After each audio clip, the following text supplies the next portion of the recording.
It's week 3 of this retreat that we go on every 3 summers, where we read from the Gospel of John, all from the same chapter, and Jesus takes us on a journey that goes deeper and deeper and deeper into the mystery of how God provides for us all. So the first week, just to review, was the story of those great big crowds, 5,000 people, and Jesus testing the disciples by saying, where are we going to get these people food to eat?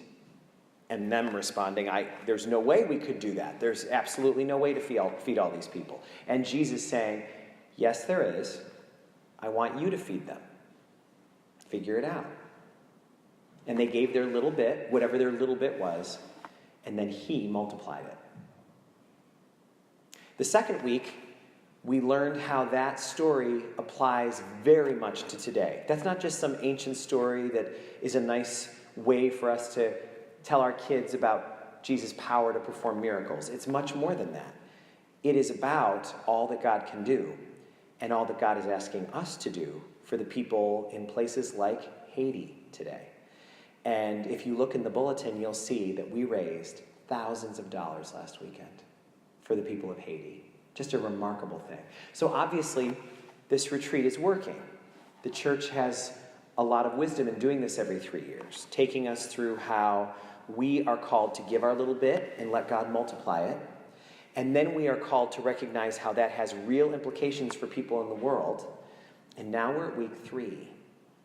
And at week 3, Jesus says, I am the bread of life, and I'm going to give my flesh for the world. I'm going to give myself away. And that is what we're going to talk about today. This gets very personal. It is one thing to say, yeah, we really should take care of people. I should give my little bit to God and let God multiply it. It's another thing to realize we as a church are called to care for the people in Haiti. We're called to know that there's hungry people and do something about it. But this week it gets really personal. Jesus says, I want you to feed them yourself. I want you to be the nourishment. I want you to be the food, just as I am. It's almost like when you go to feed ducks in the park. Ducks spend most of their life bobbing upside down looking for lake weed or bugs to eat. But every once in a while, a kind human comes and gives them fresh bread. Can you imagine what that's like for them? What it's like to experience that? Jesus is saying, I want you to do that with your life, and I want you to be the bread. I want you to give yourself for the healing of the world.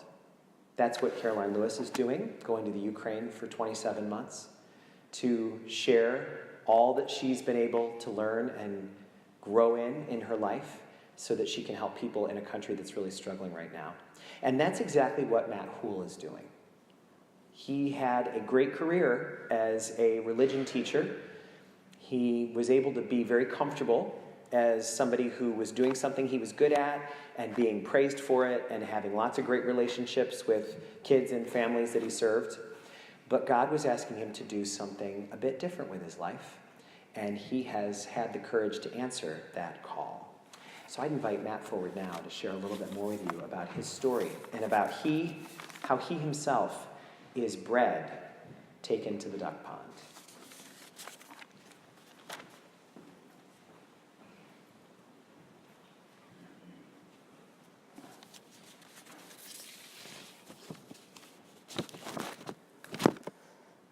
Be not afraid. We hear these words throughout the New Testament, and Pope St. John Paul used them as one of his mottos in life. Be not afraid. You know, everyone has a vocation in life. Everyone's got a calling. For most, we're called to be married and to be great mothers and fathers. Some of us are called to be priests or nuns or brothers. But every one of us is called to holiness.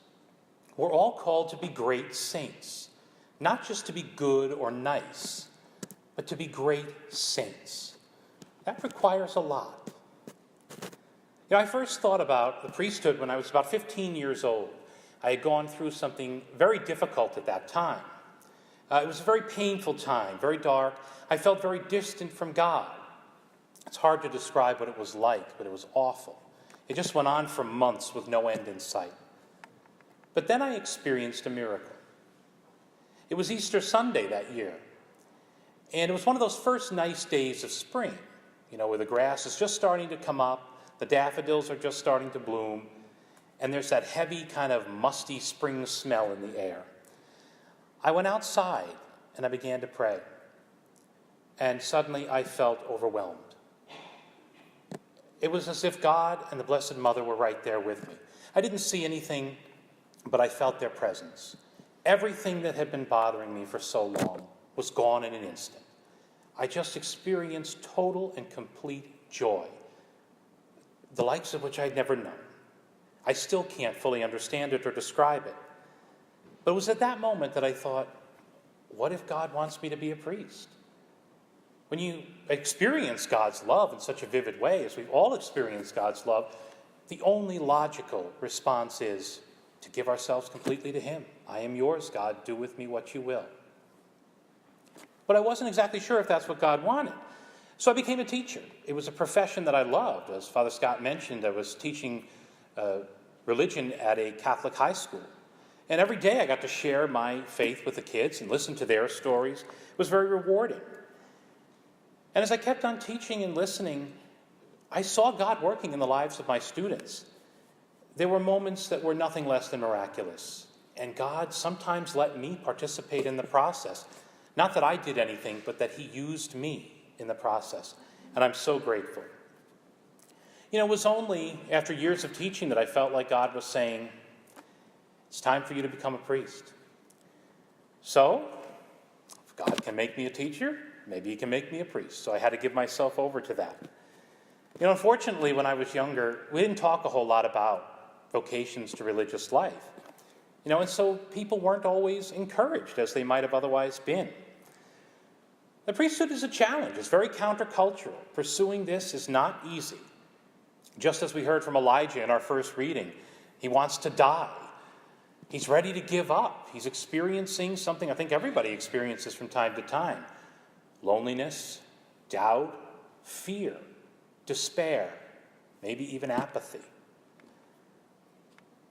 I felt these things many times. Like I said, I think we all have.